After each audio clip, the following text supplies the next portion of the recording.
Assalamualaikum. Dengan siapa di mana? Halo, assalamualaikum. Waalaikumsalam Waalaikumsalam warahmatullahi wabarakatuh. Dengan siapa nih? Yang ada di Menganti, Mas. Yang ada di Menganti, Bu Yati. Yati, Jumiati. Oh, Bu Jumiati. Jumiati, Masya Allah. Sehat Bu Jum. Alhamdulillah, ini kena flu, Mas, batuk pilek. Oh ya Allah, sehat-sehat ya. Ya, alhamdulillah. Awas dingin apa? Dingin. Iya, kalau pagi. Betul tuh. Iya. Iya. Sekarang aja sudah dingin. Masya Allah. Gimana nih Bu? Mau tanya apa nih? Ya, assalamualaikum Pak Ustadz. Waalaikumsalam Bu Jumiati. Mudah-mudahan Pak Ustadz sehat ya Pak Ustadz ya. Alhamdulillah. Begitu juga Bu Jumiati segera sembuh. Amin. Ini saya mau punya pertanyaan. Ini gimana? Ini apa? Apakah orang yang putus asa mencoba bunuh diri terus kalau ada apa kajian tuh dengerin tuh nggak mau terus apa itu? Ya Allah. Apa nggak mau sholat gitu? Apakah itu dikatakan hati yang mati Pak Ustadz? Ya Allah. Terus ini akhir-akhirnya udah itu dikasih hidayah mungkin sama Allah. Dia bertobat, menangis, menyesali dosa-dosa yang dulu mau bunuh diri. Tapi ya nggak bisa mati Pak Ustadz. Bunuh diri minum obat apa. Pokoknya niatnya itu sudah bunuh diri. Tapi nggak sampai mati gitu loh. Tapi sekarang sudah insya bertobat. Masya Allah. Menangis kemarin saya kenapa gitu. Itu apakah ini sudah di hatinya sudah dibuka oleh Allah itu apa gimana itu. Mohon pencerahannya Pak Ustadz ya. Ya, terima kasih Bu Yati ya. Pak Ustadz dan Mas Alfan mudah-mudahan selalu. Amin ya Allah, amin. Amin. Terima kasih. Assalamualaikum warahmatullahi wabarakatuh. Waalaikumsalam warahmatullahi wabarakatuh. Nah, ini nih gimana nih Pak Ustadz sampai mau bunuh diri tapi tidak mati-mati gitu katanya juga.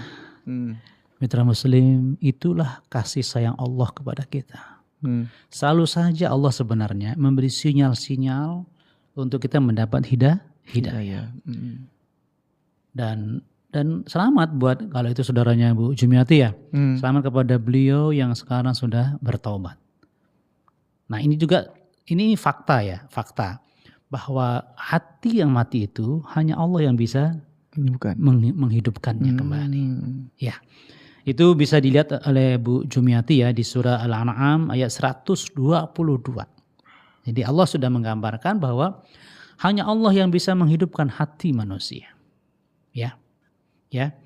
Awaman kana maitan fa ahyainahu wa ja'alna lahu nuran yamshi bihi fin nas kaman mathaluhu fil zulumat laisa bi kharijim minha. Kadzalika zuyyina lil kafirina ma kanu ya'malun. Apakah sama antara orang yang mati, maksudnya mati hatinya, kemudian kami hidupkan dia. Nah, orang yang Allah hidupkan hatinya itu kata Allah sendiri, kami ciptakan bagi dia cahaya. Nah, itu artinya Al-Quran itu dia sukai menjadi hidayah hidupnya, ya, cahaya yang dia berjalan di tengah-tengah manusia. Apakah sama dengan orang-orang yang jalan dalam kegelapan yang tidak bisa keluar ya darinya. Dan itulah Allah memperindah pada diri orang-orang kafir apa yang mereka lakukan. Nah, kalau orang-orang kafir udah jelas ya. Tapi yang penting adalah kita yang muslim ini, yang mukmin ini bisa saja hati kita menjadi mati. Dan Allah ukurannya satu tadi. Orang yang hidup hatinya selalu hidup dan senang dalam petunjuk Allah, nur ya, yaitu Al-Qur'anul Karim. Al-Qur'an nurun. Quran adalah nur. Makanya sekaligus di sini kalau kita ingin menjaga agar hati kita selalu hidup, berikanlah dia ruhnya. Kok ruhnya? Allah sampaikan dalam Al-Qur'an, wa kadzalika auhayna ruham min amrina. Ya. Demikianlah kami turunkan kepada Muhammad roh atas perintah kami. Kalau Allah berikan mewahyukan berarti kitab, ya kan? Atau Al-Quran. Tapi kenapa Allah mengatakan roh? Quran juga disebut roh. Apa itu roh? Yang menghidupkan. Nah karena itu Jagalah hati kita agar tetap hidup dengan cahaya Allah, dengan ruh, yaitu Al-Quranul Karim. Mau bukti? Mungkin yang sering melihat media, dan saya pernah melihat langsung bagaimana orang yang non-muslim itu terang-terangan mengatakan, teman-teman saksikan, saya akan menikmati begitu indahnya Al-Quranul Karim. Ya, dia menyampaikan dulu sebetulnya prolognya. Saya terkagum-kagum dengan kesabaran teman-teman di Gaza yang dibombardir tapi dia tidak lari dari negerinya. Ya, bahkan mereka mengatakan terima kasih Tuhan ketika bapak ibunya meninggal dunia.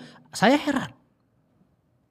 Dan saya kemudian penasaran melihat kitab yang membimbing mereka menjadi manusia yang luar biasa. Dan itu kejadian di seluruh dunia. Ya. Akhirnya apa? Dia buka secara acak itu Al-Quran. Dan dia non muslim loh ya, belum bisa baca Quran. Dia lihat terjemahannya. Apa kata dia? Kesan pertama saya adalah ini yang saya cari-cari. Allah menghidupkan hatinya bersama Al-Quran. Coba. Dia non-muslim, dia membaca terjemahannya, dia tersentuh, bahkan dia menangis. Masya Allah. Serius loh ini. Dan itu banyak cerita dan kejadiannya, fakta yang terjadi. Nah sekaligus dari pertanyaan Bu Jumiati tadi, mudah-mudahan teman kita tadi itu menjaga hidupnya hatinya setelah mendapat hidayah Allah dengan selalu tilawah dan tadabbur Al-Quranul Karim. Begitu Bu ya. Jadi tidak peduli masa lalu, yang penting sekarang. Jadi masa lalu sudah berlalu, masa depan belum tentu kita hidup. Yang jelas sekarang kita hidup dan tentukan nasib Anda sekarang dengan perbuatan Anda sekarang. Jadi selamat buat saudara kita yang sekarang menyesal dan rajin beribadah. Tolong apa tadi? Jaga tilawah dan tadabbur Al-Qur'annya. Itulah ruh yang menghidupkan hati kita. Allah. Baik. Ya, terima kasih Bu Yati ya. Selanjutnya ada lagi nih Pak Ustadz. Ini